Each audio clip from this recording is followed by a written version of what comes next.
Krása různorodosti je festival, který spojuje lidi a prolíná tradice. Tento festival má pro českou komunitu velký význam z hlediska propagace české kultury a tradice, a to zejména z důvodu různorodosti, která zdobí naše prostředí oblasti Vojvodina. Naším největším bohatstvím je právě různorodost. Naše odlišnosti, které nás spojují a tvoří bohatství místní komunity. Sponzory letošního ročníku jsou Velvyslanectví České republiky v Bělehradě, Ministerstvo kultury a informací, Zemský sekretariát pro kulturu, informování veřejnosti a styk s náboženskými obcemi, Obec Belá Cerkva a Česká národní rada. Festival podpořilo Středisko kultury Belá Cerkva, Česká beseda Kruščice, Zemské družstvo Kruščica, Belocerkvanská jezera a mediálním sponzorem je Bela Cerkva Info. Krátce představím naši obec Ratíškovice. Jsme obec z České republiky, okres Hodonín, jestli vám to pak bude něco říkat, kousek od Brna, nějakých 70 kilometrů. A další takové naše města jsou tam Hodonín a Uherské Hradiště. Naše obec má 4 000 obyvatel a vždycky byla postavena v historii spíše na hornictví a samozřejmě prolínala se to vždycky tady těma tradicema a vůbec nějakou kulturou. Proto se tady vlastně nějakým způsobem, nebo byli jsme tady pozváni, aby jsme prezentovali naši kulturu. Já vzpomenu, ať nemluvím dlouze, protože je tady horko, tak ať není to nějaké zdlouhavé. U nás slavíme, máme dechovkářský festival dechových hudeb, který oslavil teďka minulý týden 55 let a samozřejmě jsme kraj, jak se říká, plný vína a tradic, hody a slavnosti vína, jako jsou otevřené sklepy a košt vín. Já musím teda představit lidi, kteří reprezentují tu naši kulturu a přijeli sem a vy se na ně určitě budete těšit. Tak v prvé řadě je to dechová muzika a veselá muzika z Ratíškovic a jejich kapelník Jožka Novák. Prosím o potlesk. Dále, kdo přijel se mnou a bude reprezentovat naši kulturu, tak je to cymbálová muzika Malena a primáška je slečna Magdalena Macková a vedoucí je Marie Ostříšková. Potlesk, prosím. A taky s náma přijel taneční soubor taneční soubor Svatoboříce Mistřín. A teď už mě tady napovídají Lůčka, ale že prý bych neměl říkat Lůčka, ale to už je jedno. A v neposlední řadě, komu musím poděkovat, proč jsme tady, je paní Radka Voříšková, která má i sem k vám kořeny a vůbec všechno tady domluvila, takže potlesk pro paní Radku Voříškovou. Za mě je to všechno a já jsem rád, že můžeme navazovat nějaké další tradice nebo jakože naše kulturní vůbec nějaké družby, které můžeme dál rozvíjet. A děkuju vám za poznání. Mějte se. Když jsem já šel z Ratíškovic přes jednu uličku, viděl jsem tam tři panenky v jednom okénečku. No já sám.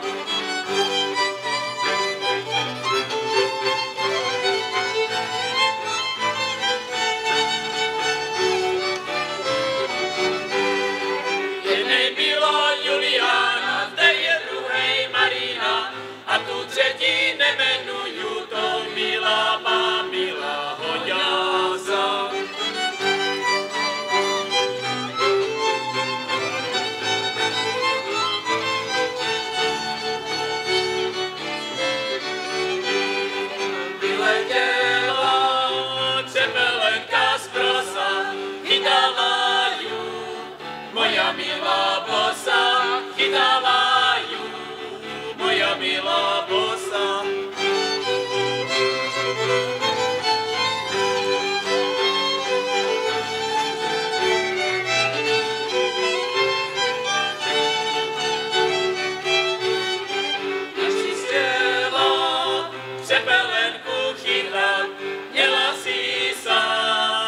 červená vyspat, měla si ji sám, do červená vyspat.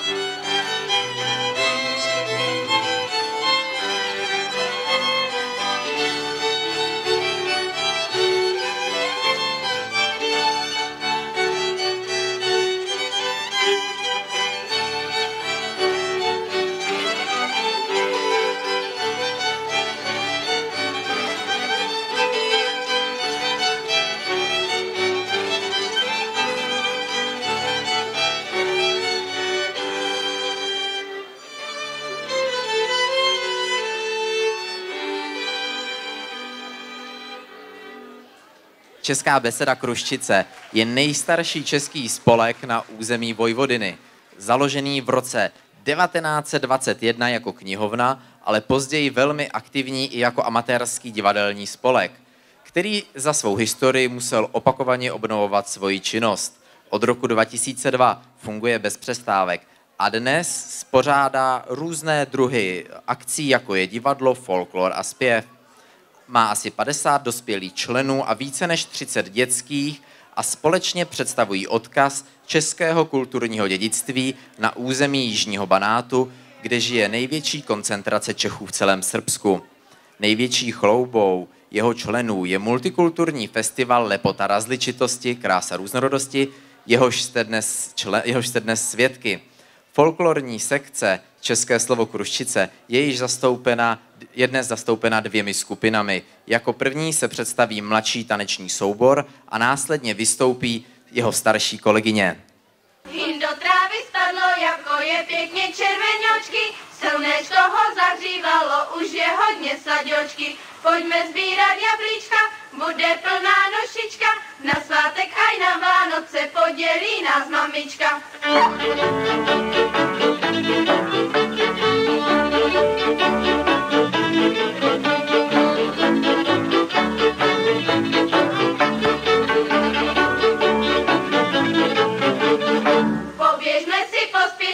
Než ji chlapci odnesou, večer vindo na špacírku, zahrádku nám vymeto. Povídali mamička, pozbírejte jablíčka, nenechte jich v trávě ležet, savky jsou ze slunečka.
Cymbálová muzika Malena založila paní učitelka Marie Ostříšková v roce 2019 ze svých žáků základní umělecké školy v Ratíškovicích. Zahrají skočné, čili typický párový tanec z Kyjovska. Dále verbuňk, mužský solový tanec ze Slovácka, který je mimo jiné od roku 2005 zapsán na seznamu nehmotného kulturního dědictví UNESCO. Zazní také táhlá píseň Čardáš z moravsko-solovanského pomezí a dívčí zpěvy. Cymbálová muzika hraje na různých akcích doma i v okolí. Doprovází také dětský folklorní soubor Rozmarínek z Ratíškovic. Spolupracuje i s dechovou hudbou Veselá muzika, opět z Ratíškovic, se kterou v minulém roce navštívila české krajany v chorvatském městě Daruvar a také partnerské město ve Francii. Cymbálová muzika dnes vystoupí ve složení Magdalena Macková, Marie Ostříšková, Barbora Gajdová, Tereza Marková, Adam Tomeček, Martin Kotásek a muzikanti vystoupí v krojích z obce Ratíškovice. Přejeme příjemný poslech a zábavu.